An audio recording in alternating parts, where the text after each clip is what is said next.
وصفة اليوم هي روزيتو بتر تشيكن. تابع الوصفة معي. صدور دياي قطعتهم وسط، ثوم وزنجبيل، بهارات راح اكتبها لكم، ملح، زيت زيتون،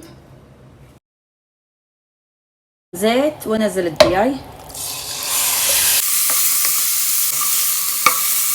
انزل الزبدة، بصل، طماط، كاجو، ثوم، بهارات تشيكن مسلة، سكر بودر، ملح، ماي حار، معجون طماطم.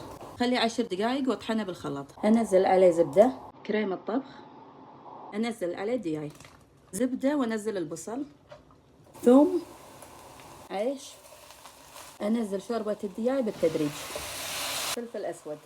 قريب يستوي انزل عليه خلطة البتر تشيكن بالتدريج، اطفي عليه. علينا وعلى عيونكم بألف عافية.